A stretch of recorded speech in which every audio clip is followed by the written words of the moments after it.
시청자 여러분 안녕하십니까? 출발 성공 투자 박민영입니다. 안녕하세요. 김수정입니다. 뉴욕 증시는 PPI 둔화와 기술주의 상승 속에서 혼조로 마감이 됐습니다. 나스닥 지수는 사상 최고치를 기록하기도 했죠. 간밤 기술주들의 행진이 좀 두드러졌습니다. 우선은 3월 PPI 예상치 하회한 가운데 아마존은 2년 9개월 만에 무려 신고가 기록했고요. 엔비디아는 4% 정도 급등하면서 $900를 다시 넘기도 했습니다. 결국은 속된 말로 물리더라도 이런 빅테크 종목에 몰려야 되는 것인가라는 생각도 들었습니다. 가는 쪽 그리고 실적과 숫자가 증명되기 쉬운 쪽 시장은 여전히 관심을 높여가고 있습니다. 시장에 대한 여러 이슈들 정리하면서 전략 챙겨보도록 할게요. 어제장 내용부터 복귀해 보시죠. 어제장을 한마디로 정리해 본다면 잘 버텼다 이렇게 될 것 같습니다. 여러 가지 불안 요소 소화해야 될 것이 굉장히 많았던 하루였죠. 총선 결과, CPI 충격, 또 만기일 중동 불안의 내용들을 어떻게 견딜까 걱정했었는데 그래도 장초 대비해서 낙폭을 쫙 줄이면서 코스피는 0.07% 소폭 상승으로 거래를 마쳤습니다. 시장은 오히려 CPI 등 불확실성 해소에 초점을 맞췄고요. 저가 매수 흐름이 나왔습니다. 다만 상승 종목 횟수 보시죠. 별로 많지 않습니다. 특정 종목군으로 꽤 쏠렸다라는 것을 확인할 수 있는 대목인 거죠. 그래도 이 정도만 돼준 게 어딘가라는 생각이 들었던 어제입니다. 자, 코스닥도 약보합으로 거래 마쳤습니다. 고금리 환경으로 인해서 투자 심리 위축, 바이오 종목군들을 비롯해서 일부에서 나타났기 때문에 상승으로 돌리진 못했습니다만 전반적인 내용 치고는 잘 버텼다라고 볼 수 있겠습니다. 자, 어제 시장에서 괜찮았던 상승 흐름이 좋았던 쪽을 본다면 명확하게 키워드가 있었습니다. 숫자라는 거죠. 어제도 이제 전반적인 불안이 감지될 때는 실적이 찍히거나 숫자가 찍히거나 혹은 빅테크 쪽으로 자금이 쏠릴 수 있다라는 점을 말씀드렸었는데 어제는 수출과 실적 모멘텀을 안고 있는 쪽으로 명확하게 자금 이동이 있었습니다.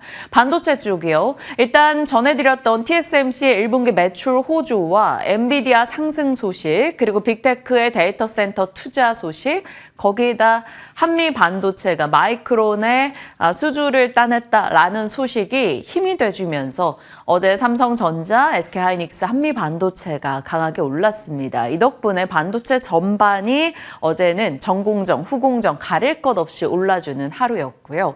자동차, 화요일이었죠. 수정 앵커가 자동차 섹터 전반에 대한 브리핑을 했었는데 힘 받고 올라갑니다. 1분기 수출 보니까 1분기 기준으로 역대 최대를 기록했다라는 소식과 북미 시장에서 판매 선전 그리고 환율이 자동차 섹터엔 우호적으로 작용했다라는 점 이 내용에 힘입어 어제 현대차 보시죠. 5% 기아가 3% 급등 흐름 나타냈습니다. 저PBR 종목군들 하락하면서 바로 그 전 거래일에 하락 흐름이 동반했었는데 하루 만에 그 하락분을 모두 다 되돌리는 모습이 나타났고요. 현대차, 기아, 현대모비스 전반적으로 강한 시세를 내기도 했습니다. 그리고 언제까지 갈까요? 전력, 정말 AI 붐으로 인해서 슈퍼사이클을 보여주는 느낌입니다. 어제 HD 현대엘렉트릭 CEO가 5년치 주문이 차 있다라고 인터뷰한 것도 이슈가 있었고요. 또 4월 10일자까지 수출 데이터를 봤더니 소형 변압기 등의 수출이 여전히 좋았다라는 점, 구리 가격이 올라가는 점, 전력 전선 쪽에 힘을 실어주는 내용이죠. 거기다가 바이오 스마트가 상한가 들어가면서 이쪽 전력 종목들을 좀 더 자극했습니다. H현대엘렉이 9%, 재룡전기 4% 상승했네요. 그 밖에 종목으로는 올랐던 쪽 보시면 해운, 방산, 정유 모두 다 지정학적 리스크와 관련된 약간 테마 트레이딩 종목들이고요. 유리기판, 사실 그 전 거래일의 시간 외 그리고 장중에서 좀 흔들림을 크게 보였었기 때문에 어느 정도 1차 랠리가 마무리되었고 조금 숨고르기를 하지 않을까 생각을 했었는데 어제장 유리기판 남다른 시세를 다시 한번 보여주기도 했습니다. 잠시 후 그 부분 짚어가겠고요. 그 밖에는 중국에서 물가 데이터가 발표됐는데 예상을 하회했습니다. 특히나 PPI 같은 경우는 생산자 물가지수가 2.7% 10% 전월비 줄었습니다. 결국 중국에서 내용을 보면 제조 부분 가격 하락 영향, 옐런 장관이 계속적으로 지적하고 있다시피 중국의 과잉 생산에 좀 여파이지 않을까 싶기도 합니다. 이 부분 좀 지켜보도록 하죠. 자, 어제잠 잘 버텼다 이렇게 기억할 수 있겠습니다. 자, 4월 1일부터 10일까지 수출 데이터가 나오는 날입니다. 라고 어제 말씀을 드리면서 일정 체크 꼭 하자라는 점을 짚었었는데요. 일단 월간 수출액으로 봤을 때 지난달 수출액 기준으로 반도체와 자동차 수출이 증가했다라는 소식이 어제 반도체 자동차 쪽에 힘을 실어주는 모습 있었죠. 거기다가 자동차 쪽은 산업통상자원부 내용으로 보면 1분기 자동차 수출액이 1분기 기준 역대 최대, 그 가운데 하이브리드 수출은 역대 최고를 기록했다라는 소식. 현대차, 기아, 현대모비스 혹은 코리아 FT, 하이브리드까지 같이 체크가 가능한 내용이었죠. 그 밖에 세부 품목으로 4월 1일부터 10일까지 데이터 보시면 메모리 단가 상승, D램 쪽에서 여전히 집중해서 나타나고 있었고요. 블랭크 마스크, 소재단에서 눈에 띄었습니다. 그리고 커츠와 커츠웨어는 다달이 수출 증가 쪽에서는 빠지지 않고 등장을 하네요. 하지만 이런 수출 따박따박 찍히는 거 대비해서는 주가는 따박따박 못 가지고 있어서 조금 아쉽기도 합니다. 장비 쪽은 증착 장비 쪽이 수출 데이터가 꽤 괜찮게 잡히네요. 주성엔지, 원익 IPS, 유진테크 눈에 띄고요. 그 외에는 이제 H형광이나 유압 실린더, 타이어 쪽, 소형 변압기, 라면 쪽입니다. 그러니까 어제 꽤 괜찮게 나름 시세가 있었다라는 쪽들은 전반적으로 수출 데이터, 숫자가 괜찮았던 쪽으로 볼 수 있겠고요. IT 쪽도 눈에 띕니다. 스마트폰 일평균 수출과 단가가 올라가고 있다라는 점 긍정적이네요. 이 부분은 온디바이스 AI 등을 자극할 수 있다라는 점에서 일단 체크해두고 가겠습니다. 어제 나왔던 수출입 관련한 내용이고요. 결국 시장에서는 여전히 AI 관련한 내용에서 돌고 있습니다. 어제 한미반도체 강했고요. 그 밖에 액침 냉각 KN솔 쪽도 흐름 괜찮았죠. 유리기판도 강세였습니다. 그 밖에 기판, 레거시 종목 너나 할 것 없이 상승세가 나타났네요. 이 가운데서 그날 이슈에 좀 더 민감한 쪽이 움직임을 보이는데요. 오늘은 또 온디바이스 AI 쪽에 기대 요소들이 몇 가지 있어서 잠시 후에 그것 정리하겠습니다. 자, 유리기판, 멘탈은 다이아몬드, 램테크놀로지, 어제 캠트로닉스 등의 종목들 급등 흐름 나타냈습니다. 일전에도 말씀드렸다시피 과거 오버스펙으로 치부됐었던 유리기판에 대해서 AI 처리량이 증가하고 전공정 미세화 한계평가, 그래서 후공정 재평가, 그리고 좀 더 반도체 성능과 효율을 올리기 위해 무엇이 있을까 시장은 고민하다가 이제는 기판 쪽을 바꿔야겠다. 그래서 유기기판 대신 유리기판 쪽으로 관심이 옮겨가게 됐습니다. 유리기판은 전력 소비량도 절반 정도이고 열과 휘어짐에 강하기도 하고 8배 많은 데이터를 처리할 수 있다라는 각종 장점이 부각된 거죠.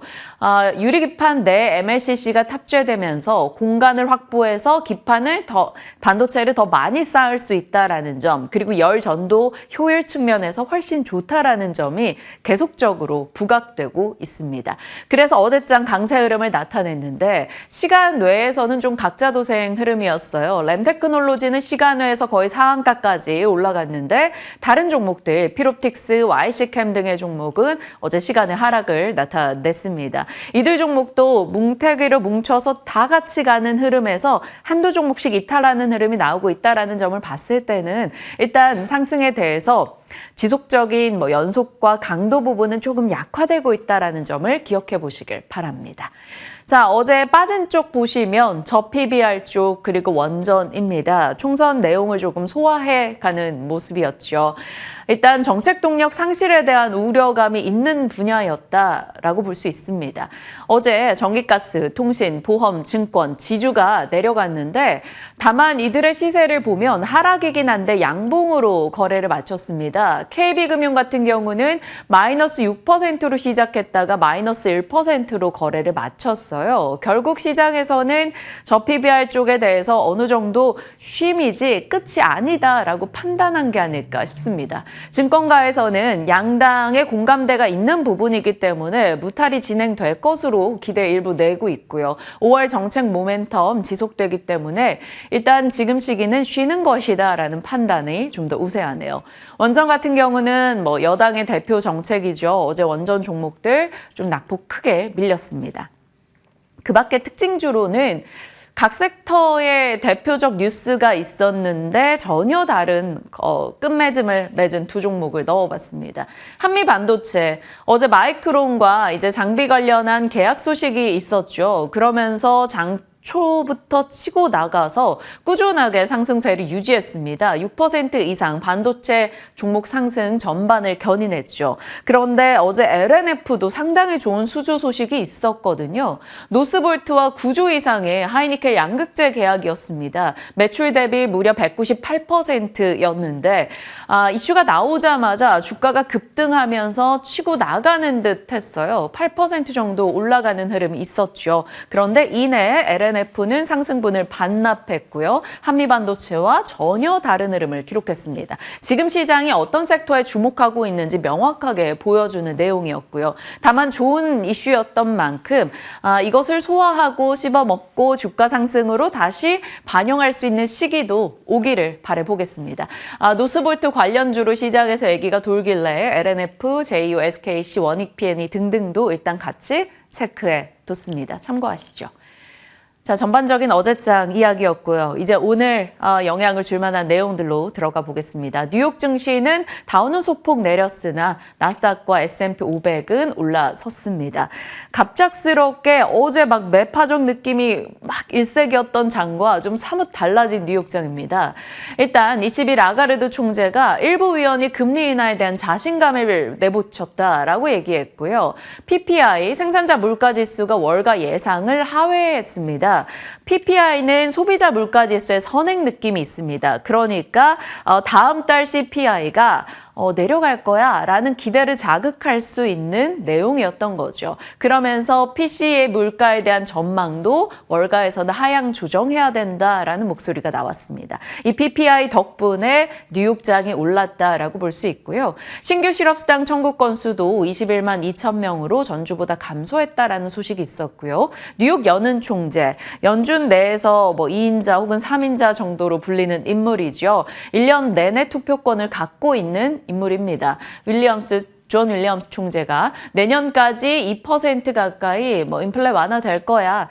굉장히 매파적인 목소리를 자주 냈는데 오늘은 매파적 색채보다는 좀 위로해주는 느낌도 있었기 때문에 장이 나름 안정을 찾았다라고 볼 수 있겠습니다. 전체적인 장의 키워드는 저가 매수세가 유입되면서 이런 비둘기파적인 목소리에 반응을 하는 모습이었고요. 하지만 도이치방크나 혹은 보스턴 연은 총재 곳곳에서 여전히 매파적 목소리도 같이 나오긴 했습니다. 종목으로 보시면 익숙한 종목들이죠. 한마디로 빅테크 종목들이 좋았던 하루 이렇게 볼 수 있습니다. 엔비디아는 레이먼드에서 목표가 $1,100로 상향했다라는 소식이 들려왔어요. 하반기에 B100과 B200 제품이 성장을 이끌 것이다 라는 내용이 담겨 있었고요. 4% 상승했습니다. 하지만 무엇보다 돋보였던 건 애플이 아닐까 싶습니다. 뱅크 오브 아메리카에서 저평가돼 있다. 그리고 JP모건에서는 헤지펀드들이 지금 애플을 눈독 들이고 있다라고 코멘트했고요. 6월 개발자 회의를 앞두고 엣지 AI 전략에 대한 기대감이 올라가고 있습니다. 엣지 AI 장착한 맥 출시 계획 등이 그 맥락에 해당하겠죠. 애플 올해 들어서 참 부진했었는데 AI 이슈, 온디바이스 AI 이쪽을 자극하면서 올라갈 수 있을지 봐야겠습니다. 1년 만에 가장 좋은 상승률을 나타냈던 오늘이고요. 4% 이상의 상승이었죠. 그 밖에 아마존은 클라우드 쪽에 생성형 AI 도입하겠다라는 이슈, CEO의 발언 등으로 다시 한번 관심 받으면서 사상 최고치를 기록하기도 했습니다. 빅테크 중심의 하루였어요. 그도 그럴 것이 고금리가 지속된다면 결국 이익을 창출해낼 수 있는 능력을 갖춘 곳에 관심이 쏠릴 수밖에 없습니다. 중소형주는 오늘 좀 외면받는 모습 속에서 빅테크 중심의 강세가 도드라졌던 하루였죠. 블룸버그가 매그니피센트 7 기업들 1분기 이익이 좋을 것으로 38% 정도 증가할 것으로 전망하기도 했습니다. 자, 모건 스탠리는 마이크로소프트 비중 확대 의견을 냈고요. 본인들은 마이크로소프트에 대해서 좋은 의견 내놨는데 본인 주가는 빠집니다. 모건 스탠리 5% 넘게 급락했어요. 자산운용사업부 조사 보도 이슈가 있기도 했습니다. 자, 전기차 쪽은 테슬라만 올랐습니다. 포드의 이제 전기차 픽업 트럭 가격 인하 소식이 들려오면서 리비안, 루시드, 니콜라는 정말 많이 빠졌네요. 이렇게 밀려났고요. 테슬라는 빅테크 종목들의 강세에 더불어서 그리고 웨드부시에서 테슬라 자율주행 가치에 대해 높게 평가를 하면서 좀 버텼다 이렇게 볼 수 있겠습니다. 전체적으로는 나쁘지 않았으나 너무나 빅테크 쪽에 쏠렸던 하루였다 이렇게 볼 수 있습니다. 자, 온디바이스 AI 이야기 좀 해보려고 합니다. 블룸버그에서 애플이 AI 기능을 가미한 M4 칩 생산이 임박했고 이걸 전 모델에 장착을 할 거다. 그러니까 엣지 AI 전략이 6월 10일에 있을 연례 세계 개발자 컨퍼런스에서 공개될 것이다. 이 기대감이 나왔습니다. 그에 앞서서 바로 어제는 델 측에서 AI PC를 선보이는데 모두 다 AI 탑재된 PC 수요 폭발을 견인할 것으로 예상하고 있습니다. 모처럼 또 온디바이스 AI 뉴스가 쫙 이렇게 등장을 하네요. 거기다가 국내로 봤을 때 스마트폰 카메라 모듈, MLCC, PI 필름, PCB, 리드 프레임 모두 다 전월 대비해서 수출이 좀 늘어나고 있음을 어제 수출 데이터를 통해서 확인도 가능했습니다. 그래서 온디바이스 AI 관련한 밸류체인 이렇게 정리를 해봤고요. 여기서 애플 쪽에 좀 더 초점이 맞춘다면 LG, 이노텍, BH, 자화전자 이런 애플 관련주로 더 압축이 될 여지는 있겠죠. 어떻게 진행될지 체크하시길 바랍니다. 그리고 좀 새로운 소식이어서 일단은 공보 차원에서 넣었습니다. 맞춤형 암 백신인데요. 어제였죠. 미국의 FDA 피터 마크스 소장이 세계 백신 총회에서 개인 맞춤형 암 백신 시장을 열기 위해 허가, 심사 등 검토 준비를 마쳤다라고 처음으로 이 개인 맞춤형 암 백신 시장에 대한 공식 코멘트를 내놨다라고 합니다. 이 개인 맞춤형 암 백신이라는 것은 암은 기본적으로 유전적 변이로 발생하는데 사람마다 그 유전적 변이 형태가 다르다라는 거죠. 그동안은 공통된 유전자 변이를 타깃으로 치료를 했었다면 이제는 개개인에 맞춰서 치료를 한다라는 겁니다. 개인형 맞춤 암 백신인데요. 이쪽에 가장 앞서 나가 있는 게 바로 모더나와 바이오엔텍이 되겠습니다. 지금 모더나는 머크와 관련한 임상 3상 진행 중이고요. 바이오엔텍은 로슈와 임상 2상 진행 중입니다.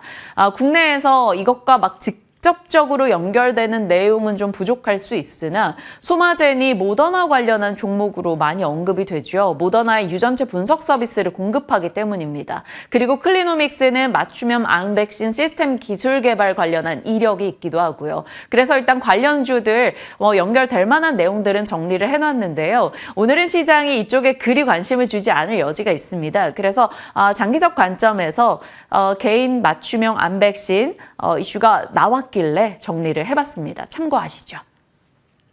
자, 박앵커의 연결고리입니다. 어제 전달드렸던 내용들이죠. 마이크로소프트가 일본에 데이터 센터 구축한다. 구글이 데이터 센터용 AI 칩을 공개했다. 데이터 센터의 촉각을 곤두세우고 있는 상황이었는데 추가된 뉴스가 있었습니다. 사우디와 아랍에미리트가 데이터 센터 경쟁을 펼치고 있다. 그래서 아랍에미리트는 막 140조에 달하는 펀드를 조성하고 있다. 이런 뉴스가 나와서 결국 시장은 지금 데이터 센터에 집중하고 있다라는 것을 느꼈고요.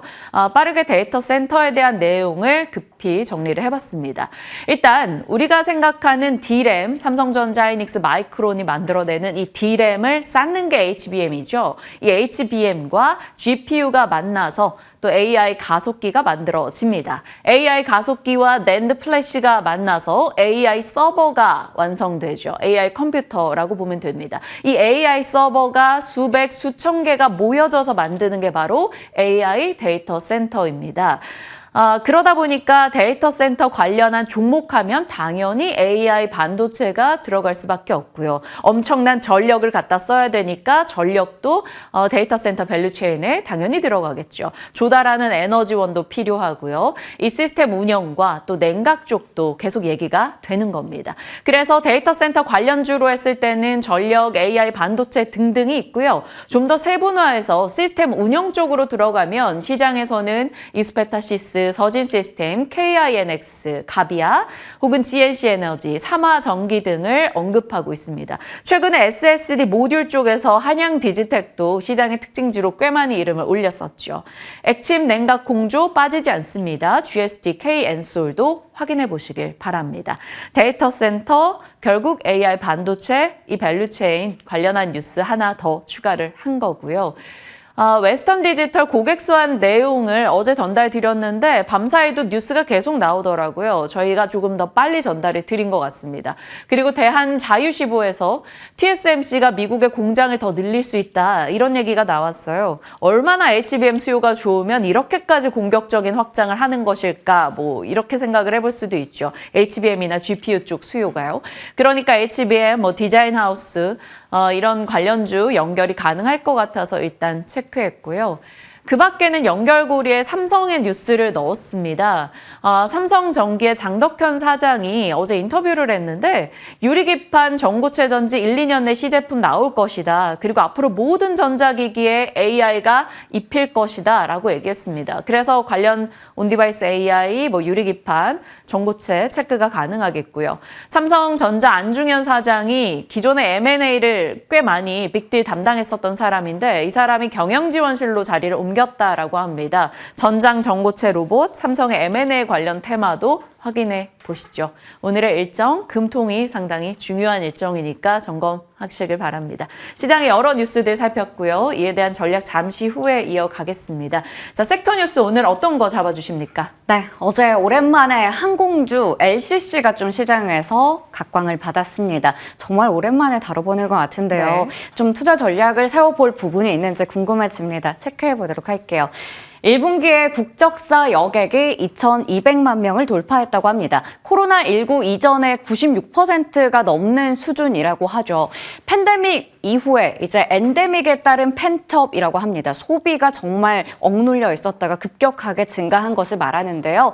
10일 기준으로 봤을 때 1분기에 국적 항공사 여객 수는 앞서 말씀드린 것처럼 2,253만 명 이상을 기록했습니다. 전년 동기 대비해서 28% 늘어난 거고요. 국내선도 그렇고 국제선도 그렇고 많이 회복이 됐어요. 국내선은 거의 99% 회복이 된 수치고 국제선 같은 경우에는 전년 동기 대비해서 53%가량 늘어났습니다.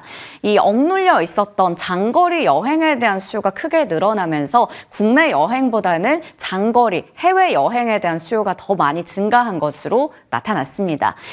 이게 지금 2019년 1분기와 비교했을 때도 거의 100%에 가까운 수준까지 회복한 것으로 볼 수가 있겠죠. 이 국제선을 다시 또 대형사와 LCC로 나눠보겠습니다. 대한항공은 400만 명, 아시아나항공은 280만 명 정도 기록했고요. LCC 쪽에서는 제주항공이 222만 명 기록했습니다. 2019년 1분기 대비해서 회복률 봤을 때는 티웨이 항공 가장 높았고요. 에어부산, 진에어, 제주항공까지 차례로 볼 수 있겠습니다. 이 화물 같은 경우에도 중국 중심으로 상승세가 지속이 되고 있죠. 화물 수송량 전년 동기 대비해서 9% 늘어나면서 전월보다도 더 큰 상승률 기록을 했고요. 미국과 유럽 쪽은 유지가 됐고 일본도 상승세로 전환되는 모습 확인됐습니다.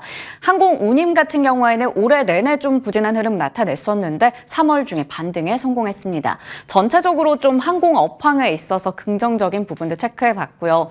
이러다 보니까 항공사는 국제선에 늘어나는 수요에 맞춰서 중단거리 신규 취항을 급속 확대하고 있는 상황입니다. 제주항공은 최근에 이 제주부터 중국까지 노선들 신규 취항하고 있고요. 진에어 같은 경우도 인천에서부터 일본까지 노선 신규 취항합니다. 티웨이 항공 같은 경우에는 인천에서 베이징까지 그리고 지방이죠. 부산에서 나트랑까지 노선을 신규 취항하고 인천부터 키르기스스탄까지 노선을 증편하기도 했습니다. 하지만 지금 지금 환율과 유가는 특히 연료비랑 연동이 되잖아요. 이 두 가지가 최근에 상승 흐름 지속하고 있다라는 건 항공사의 수익에는 부담이 될 수밖에 없습니다. 일단 증권가에서 어떤 얘기를 하고 있는지 체크를 해볼게요. NH투자증권에서는 1분기에는 미주와 일본의 노선을 중심으로 해서 이 3월은 사실 비수기거든요. 그런데도 불구하고 강한 수요가 지속되고 있고 화물의 물동량 재차 증가하면서 항공사 전반적으로 실적 개선에 대한 기대감이 나타나고 있다라고 얘기를 했습니다. 2분기 같은 경우 국제선의 여객 비수기 시즌이지만 전반적으로 지금 수요가 여전히 강한 상태라서 비수기 영향은 그렇게 크지 않을 것이다라고 얘기를 하고 있고요. 그렇지만 지금 봐야 할 건 국제유가, 환율의 강세, 여전히 좀 이 부분은 지속적으로 체크해 봐야 된다라는 이야기 내놓고 있습니다. 항공업계에서는 이제 여름 휴가 대비해서 중국의 노선 확대에 더욱더 총력을 기울이고 있습니다. 여름 휴가 계획을 잡으셨는지 모르겠습니다. 저는 아직까지는 세우지 않았는데 지금 많은 사람들이 여행에 대해서 계속해서 수요를 많이 느끼고 있다는 거죠. 2월에 중국의 노선 이용 여객이 전년 동기 대비해서 10배 정도 늘어났습니다. 정말 4년 만에 100만 명을 돌파하는 모습을 보여주기도 했고요. 1분기 기준으로 봤을 때 중국 노선의 이용 여객도 2020년에 거의 대비해서 47%나 늘어난 수치 확인할 수 있습니다. 하계 국제선의 일정도 98%가량 회복이 된 상황이고요. 이 대형 항공사들부터 해서 중화권의 취향지 많이 늘리고 있는 상황이고 관광지를 신규 취향하거나 앞서 말씀드린 것처럼 지방에서도 이제 출발할 수 있도록 여러 가지 수요 늘리기 확보하고 있습니다. 유진투자증권에서는 이런 얘기를 하고 있죠. 또 2월에 중국의 노선 여객이 증가하긴 했는데 그때는 이제 중국의 연휴가 겹치면서 방한하는 수요가 많았기 때문이다라는 얘기를 합니다. 반면에 지금 방중에 따른 수요는 아직까지 좀 부진하기 때문에 중국 노선의 탑승률 회복은 요원하다 라는 얘기를 하고 있어요. 실제로 2월에는 100만 명 넘어섰었는데 3월에는 97만 명 정도로 소폭 하회하는 모습 나타나기도 했습니다. 이렇게 좀 여러 시각도 체크해 볼 필요가 있을 것 같고요. 그리고 항공주에게 있어서 가장 큰 또 이벤트가 곧 다가옵니다. 아시아나 화물 관련해서 본입찰 25일로 예정돼 있는데요. 5월 중에 우선 협상 대상자 선정하고 상반기 내로 인수자는 선정이 될 예정입니다. 이후에는 국토교통부부터 해서 EU와 EC의 승인도 필요할 거고요. 매각가 지금 예상 매각가가 5천에서 7천억 원인데 여기에 부채까지 더해서 1조 원 정도 이상 필요합니다. 관건은 그러니까 자금 조달이 돼야 된다라는 거겠고요. 매각 대상 자산에는 이 정도가 속해 있습니다. 우선은 적격 인수 후보로 거론되고 있는 쪽 많은 LCC 얘기 나옵니다. 제주항공, 이스타항공, 에어프레미아, 에어인천, 에어로케이 등등이 있는데 그 중에서도 세 곳이 지금 일단은 좀 많이 부각이 되고 있어요. 제주항공은 사실 유일하게 화물 사업에 대한 경험이 있기 때문에 가장 유력하게 꼽히고 있는 상황이고요. 이스타항공 최근에 화물 항공 운항 증명 재취득했고 자금력을 확보했습니다. 그래서 지금 일단 제주항공과 이스타항공 간의 치열한 싸움이 예상되고 있습니다. 반면에 가장 먼저 컨소시엄 구성했던 에어프레미아도 자금력이 좀 받쳐주기 때문에 일단은 여기에 같이 좀 들어가 있습니다. 기다려지는 일정도 있고요. 뭐니 해도 이제 중요한 건 실적이 되겠습니다. 비수기라고 말씀을 드렸죠. 3월 같은 경우에는. 하지만 아직까지도 이 겨울 성수기 이후의 수요가 끊기지 않고 있는 상황이라서 비수기에도 좋을 것이다라는 얘기를 증권가에서 내놓고 있습니다. 여객과 화물이 모두 초과 수요 나타내는 호황을 보여주고 있다라는 거죠. 그리고 일본의 노선 같은 경우에는 아직까지도 사상 최대 실적 경신하고 있습니다. 계속해서 일본 여행객들 많이 늘어나고 있고 3월에 국제선의 항공료 물가지수도 2019년 3월 대비해서 25%나 늘어난 수치 나타냈습니다. 하지만 지금 좀 걱정되는 건 양대 국적사의 합병도 지연되고 있고 항공기 생산의 정상화도 지연이 되고 있다라는 겁니다. 굵직한 이런 회사들에 있어서 문제인 거죠. 한진과 아시아나그룹의 외연 확장의 전략이 지연되고 있고요. 글로벌로 봤을 때는 보잉과 에어버스 생산 차질 장기화됩니다. 보잉 같은 경우에는 최근에 또 여러 가지 사고도 있어서 그런 문제도 있을 거고요. 그런데 이렇게 대형 항공사들의 문제가 좀 있다 보니까 오히려 LCC가 굉장히 좀 주목을 받을 수 있겠죠. 1분기에 서프라이즈 주목해보자라는 겁니다. 계절성을 감안했을 때 1분기 연간이익의 절반을 차지하는데 이 말인 즉슨 1분기가 증액된다면 올해 전체로 봤을 때도 증액이 나타날 것이다라는 얘기를 합니다. 그래서 이번에 항공의 호황은 좀 다르다. 비중 확대 의견을 유지하고 있는 증권가 시각이었습니다. 반면에 앞서 말씀드린 것처럼 유가와 인건비 상승 부담됩니다. LCC 쪽에서는 인건비가 상당한 변수로 작용할 것 같고요. 반면에 항공업종은 여전히 저평가다라는 측면도 함께 체크해 봐야겠습니다. 항공주들 그렇다면 지금은 정말로 볼만한지 궁금합니다. 사실 올해 들어서 주가 흐름이 그렇게 좋진 않거든요. 티웨이 항공이나 진에어 같은 쪽은 괜찮았는데 나머지 대부분 좀 부진했습니다. 일단 어제장에서는 LCC가 좀 다시 올라오는 모습 나타났는데요. 잠시 후에 전략 챙겨가도록 하겠습니다. 자, 카지노 얘기도 좀 해볼게요. 인스파이어가 인천 영종도에 이제 개장을 했었는데 굉장한 또 뭔가 시장을 장악할 것으로 사실 우려가 됐었거든요. 하지만 기존의 카지노 영업에 타격을 미치는 게 미미합니다. 지금은 사실 장악한다 경쟁이라기보다는 공존으로 해석할 수가 있겠죠. 방문객과 드롭백의 지표 개선이 뚜렷하게 두드러지고 있는 상황입니다. 올해 2월까지 중국의 인바운드, 일본인 인바운드 보시는 것처럼 급격하게 올라간 것을 확인할 수가 있습니다. 특히 국내 외국인 카지노 VIP 방문객 수도 2019년 대비해서 80% 이상을 회복했다고 합니다. 그리고 일본과 중국은 각각 4월, 5월에 연휴도 있어서요. 앞으로 긍정적인 실적 이어질 거다라는 얘기 나오고 있고 파라다이스 주가가 올해 들어서 정말 좋아요. 특히 3월부터 4월까지 최근 한 달 동안 너무 좋았는데요. 연기금 쪽에서 적극적으로 매수를 하고 있기도 하고 지금 코스피 이전 상장 7월쯤에 추진된다라는 이슈도 있습니다. 잠시 후에 탑픽 종목 여쭤보도록 하겠습니다.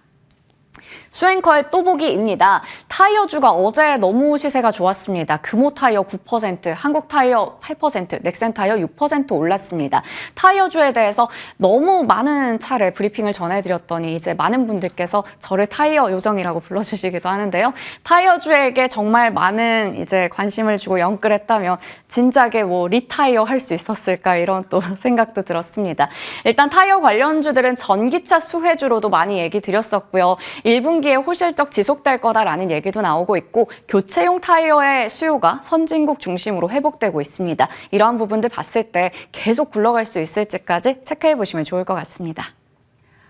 자동차 타이어 브리핑 정말 많이 해주셨고 타이어 좋은 시세 나고 수출도 괜찮게 찍히고 있습니다. 이 부분까지 저희 시간 허락하는 대로 달려보도록 할게요. 지금부터 함께 하시죠.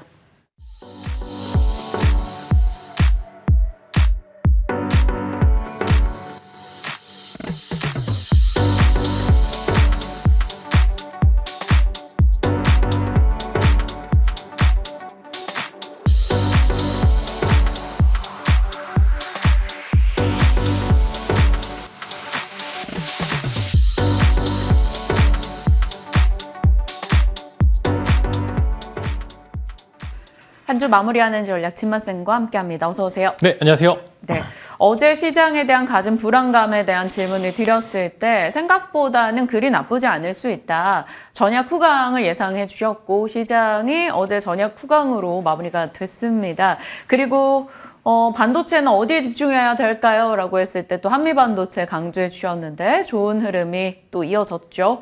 이런 시장 이제 전망을 잘 맞추시니까 오늘도 기대가 돼요. 오늘은 어떨까요? 네, 오늘은 전강후약이 되지 않을까 싶습니다. 전강후약. 그래서 이제 매매하시는 분들 오전에 매매 끝나고 이제 오후에는 좀 쉬시길 바라겠고요. 분명히 긍정의 포인트도 많고요. 그 안에서 이제 약간의 의심살 만한 요소들도 충분히 있습니다. 뭐 물가지수가 미국 같은 경우에는 좀 혼조죠. 뭐는 좋고 뭐는 안 좋고 이제 정책적인 집행을 하기 애매한 구간에 있는 라인이 있기 때문에 굳이 불확실성에 베팅할 필요는 없고요. 이제 그 타막 한국 시장에 긍정적인 거는 유럽 쪽에서 금리나 관련된 이야기가 조금씩 나오고 있기 때문에 그냥 집행한다라고 하면 한국도 마찬가지로 그냥 금리나 집행을 해버릴 수도 있는 그런 구간이 있기 때문에 미국과 좀 별개로 계속적으로 좀 봐야 된다라는 그런 포인트로 접근을 해보시면 좋을 것 같고요. 답지는 명확합니다. 지금은 반도체 쪽 제가 말씀드린 부분들 이제는 실적으로 혹은 이제 공급 계약으로 전환이 되는 그런 기업들에 대해서 플러스적인 요인들이 굉장히 많다라고 이야기를 드렸었는데 어제 한미반도체가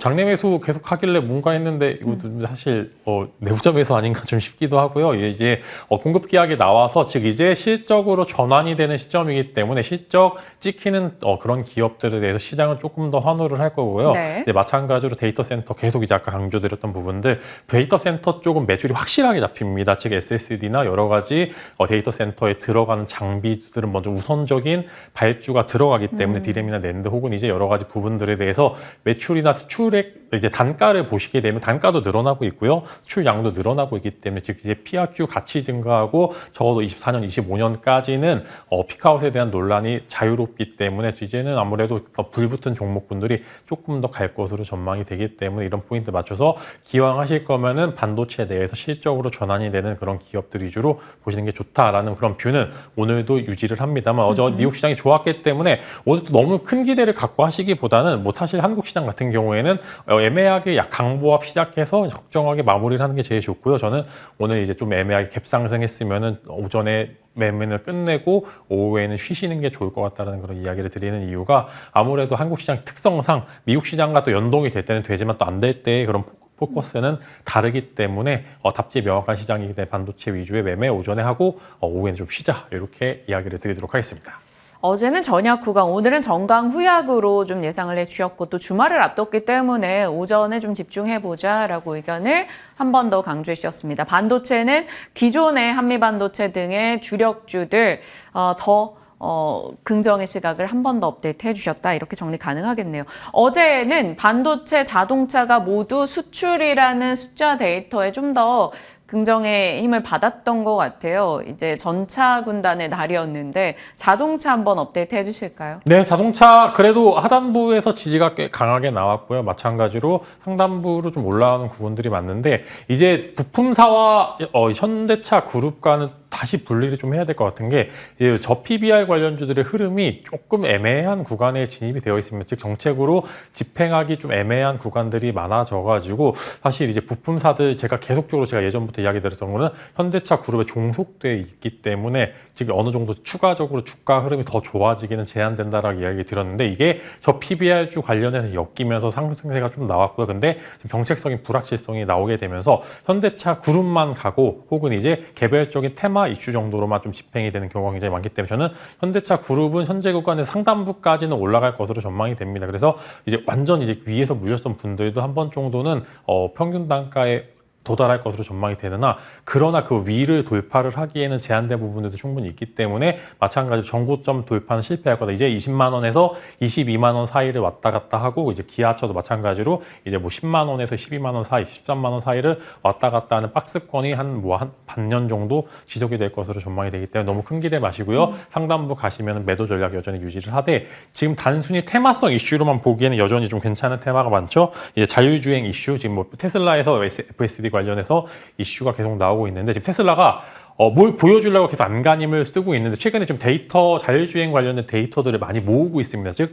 한 달에서 두 달, 즉 6월 이전에 자율주행 관련된 이슈가 분명히 한 번 정도 있을 것으로 전망이 되기 때문에 자율주행 관련주들 한 번 정도 계속 트레이딩 영역으로 좀 잡아보시면 좋을 것 같고요. 마찬가지로 이제 하이브리드 관련된 이슈는 지속이 될 것 같습니다. 말씀드린 코리아 FT나 세방전지 같은 종목들, 즉 이제 하이브리드 차에 관련된 이슈들은 여기 상단부가 돌파가 될 가능성이 훨씬 더 크기 때문에 이쪽 혹은 이제 테마성 이슈 단에는 지켜보시는 것도 좋을 것 같고 이제 기존에 있었던 현대차 그룹 같은 경우에는 상단부 돌파하기는 좀 제한되는 수급이다 이렇게 말씀을 드리도록 하겠습니다.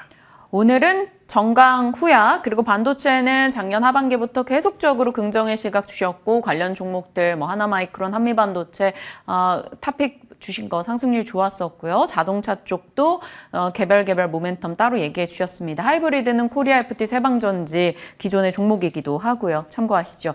이제 섹터 뉴스로 들어가 볼게요. 앞서 수정 앵커가 LCC에 좀 집중해서 브리핑을 해줬습니다. LCC 그리고 호텔, 카지노, 면세 각기 좀 달리 봐야 될 것 같은데 이 중에 지금 봐도 괜찮다 어느 쪽입니까? 개별 종목이나 섹터 단으로 좀 따로따로 보는 게 좀 좋을 것 같더라고요. 즉 이제 좋은 기업과 즉 이제 파일을 늘리는 기업과 파일을 시장에서 파일을 뺏기는 기업들 간에 간극차가 굉장히 벌어지고 있습니다. 마찬가지로 노이즈 계속되고 있는 대형 항공사들 같은 경우에는 주가가 고유가 시대에 맞춰서 좀 부침이 나오고 있고요. 오히려 이제 대한항공과 아시아나의 합병을 어느 정도 이제 수혜를 받는 LCC 쪽에 대해서는 주가 흐름이 또 나쁘지 않던 흐름이 보여주고 있습니다. 그래서 좀 종목마다 다른 모습들을 보여줄 것 같은 지금 LCC는 현재 구간에 전체적으로 뭐 제주항공, 뭐 TA 다 한 15% 정도의 상승률을 좀 보여줄 것으로 전망이 됩니다. 마찬가지로 화물 운송 관련된 노선 지금 이미 어느 정도 TA 항공이나 여러 가지 업체들이 관련된 입찰을 받으려고 이제 관련된 항공기를 좀 사는 이제 매수를 하는 그런 이제 모습들을 많이 보여주고 있기 때문에 분명히 이런 수혜를 받게 되면 LCC 쪽이 꽤나 좋은 모습을 보여줄 것으로 생각이 되고요. 실제로 지금 LCC의 장점이었던 좀 저렴한 비용이 지금 많이 전가가 돼서 꽤나 비쌉니다. 사실 대한항공이나 뭐 LCC나 여러 가지 이제 빅한 항공사들에 비해서 그렇게 가격 경쟁력도 떨어지지 않는 부분들이 많이 나오고 있기 때문에 저라면 현재 구간에서는 대형사보다는 LCC 쪽이 손을 좀 많이 들어주고 싶고요. 제가 LCC와 예전에 대형 항공사들 간에 구분을 했던 게 LCC들은 지금 현재 당시 코로나 이후에 현금 흐름이 안 좋아서 유상증자 관련된 모멘텀이 분명히 나올 거다라고 이야기 드렸고 대부분의 기업들이 관련된 이런 오판들을 집행을 하면서 그래도 어느 정도 현금 확보가 되어 있는 상황이기 때문에 추가적으로 이런 이제 안 좋은 액션들을 취하기는 좀 드물기 때문에 네. 기왕 보실 거 LCC 쪽으로 보시는 게 좋을 것 같고요. LCC 네타픽은요? 지금 현재 구간에서는 이제 제주항공이 제일 자리는 좋습니다. 이제 제주항공의 T항공 사실 다 좋습니다. 거의 다 비슷한 위치에 있기 때문에 입맛 따라서 고르는 게 좋다라고 생각은 들고 있는데 여차가지 뭐 제주항공이 가장 현재 구간에서는 제 매력적인 구간이다 말씀을 드리려고 하고요. 네. 호텔 쪽은 성장두나 이야기 계속 나오기 때문에 굳이 보실 필요 없다라는 이야기. 카지노 쪽은 보시게 되면은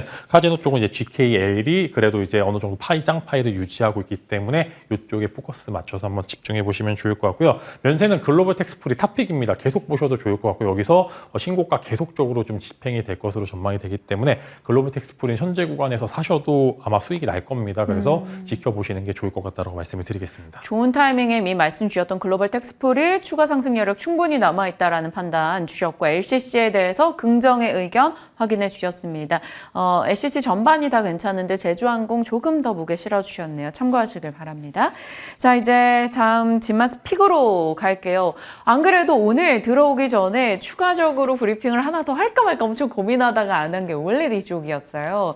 LG 디스플레이 차량용 디스플레이에 대한 뭐 뉴스가 또 나와서 모처럼 이제 OLED도 수출 데이터 괜찮다고 하니 봐야 되나 싶었거든요. 딱 골라주셨네요. 네, 일단은 말씀을 드리겠습니다. LG 디스플레이는 안 좋을 겁니다. 그렇게 좋지 않을 거고 대형 패널에 집중을 했기 때문에 이런 중소형 패널들에 대해서 아무래도 시장 파이에서 좀 뺏길 수밖에 없는 요소들이 많고요. 이제 중국과 경쟁한다라는 점은 분명히 시장에서 제한된 상승을 보여주거나 아예 독보적인 지위로 올라가거나 둘 중에 하나의 네. 포인트로 잡게 되시게 된다라고 하면은 OLED도 마찬가지로 바닥권에서 올라오고 있는 종목들이 굉장히 많은데 맨날 상승이 제한되는 부분들도 충분히 나오고 있습니다. 근데 한 종목 같은 경우에는 그래도 여러 가지 모멘텀 따라서 같이 가져갈 수 있을 만한 종목 말씀을 드리려고 하고요. 덕산레 네오룩스 말씀을 드리겠습니다. 제가 말씀드린 것처럼 가장 먼저 소재 쪽이 가동률이 높아지게 되면 실적이 가장 빠르게 개선이 됩니다. 아무래도 추가적인 투자는 제한이 되지만 여태까지 있었던 라인들을 계속적으로 돌려야 되기 때문에 소재 쪽을 당연히 먼저 매출이 잡힐 수밖에 없고요. 마찬가지로 OLED 쪽, 뭐 아이패드 패널도 계속적으로 나오고 있고 삼성 디스플레이 향 기업들 위주로 보시는 게 좋을 것 같아요. 지금 삼성 디스플레이가 LG 디스플레이를 압도하는 시장을 보여주는 게 대형 패널에 집중했던 여러 가지 이제 가전 쪽이 상대적으로 성장이 둔화가 되면서 중소형 패널에 대해서는 성장률이 나쁘지 않게 보여주고 있기 때문에 삼성 디스플레이는 지금 계속적으로 성장을 하고 있죠. 근데 삼성 디스플레이가 상장이 안 돼 있으니 그런 하단부에 있는 밸류체인 기업 보셔야 되고요. 네. 이제 OLED는 뭐 반도체와 달리 소재가 굉장히 중요하기 때문에 이런 포커스 맞춰서 덕산 네오룩스가 갖고 있는 8세대, 8.5세대 OLED 이제 RGB 쪽 소재가 사전 투자가 집행이 돼 있기 때문에 이런 부분들이 실적으로 전환이 되기 가장 좋은 시점이다라고 말씀을 드리면서 아이패드와 전장 OLED 관련 수혜 받기 너무나 좋은 기업이기 때문에 현재 구간에서 충분히 관심 가져보셔도 좋을 것 같고 직장인분들이 현재 구간에서 매수하셔서 그냥 일주일 있다 가보면 수익이구나 이런 종목으로 삼기 좋은 상황이다 이렇게 말씀을 드리도록 하겠습니다. 삼성 디스플레이 밸류체인 종목으로서 소재단의 덕산 네오룩스 얘기해 주셨고요. 뭐 단기든 중장기든 좀 긍정으로 바라볼 수 있겠다라는 판단입니다. 중간에 저희도 AS에 나가도록 할게요. 덕산 네오룩스 체크해 두시죠. 자, 저희가 ASR 종목 중에 하나만 여쭤볼게요. HD 현대엘렉이 상승률이 너무너무 좋아지고 있어서 더 좋아지고 있어서 이거 어떻게 해요? 네. 전력이 정말 AI 붐 타고 계속 가네요. 그냥 다른 계좌로 넘기시고요. 그냥 안 보시는 게 좋을 것 같아요. 이제 보면 팔고 싶거든요. 맞아요. 보면 분명히 저 이제 차트 보세요. 매도 버튼이 나갈 수밖에 없는 상황인데 그냥 다른 계좌로 옮겨서 그냥 좀 지켜보셔서 한 25만 원, 뭐야 10%까지 더 보셔도 좋을 것 같고 아마 크게 안 빠질 것 같습니다. 이게 전력 수요가 계속 증가를 하고 있고요. AI 수요가 계속 증가를 하고 있어서 마찬가지로 오늘도 이제 들어오기 전에 기사 보니까 사우디 쪽도 계속 데이터 센터 얘기 네. 나오면서 이런 분명 전력 수요에 대한 니즈, 미국뿐만 아니라 글로벌 이슈가 같이 집행되는 거기 때문에 시장 파이는 계속 늘어날 겁니다. 그래서 분명히 매도 버튼 누르기 좋은 시간이기 때문에 다른 계좌로 옮겨서 한 10%, 20%는 더 보자 이렇게 말씀드리겠습니다. 좋습니다. 데이터 센터, 밸류체인의 한 자리, 전력이 당연히 들어가겠죠. 워낙 좋은 상승률 기록했기 때문에 일단 좀 더 보유해 보자라는 의견입니다. 참고하시죠. 자, 시장에 대한 전략 진맛쌤과 함께 했습니다. 고맙습니다.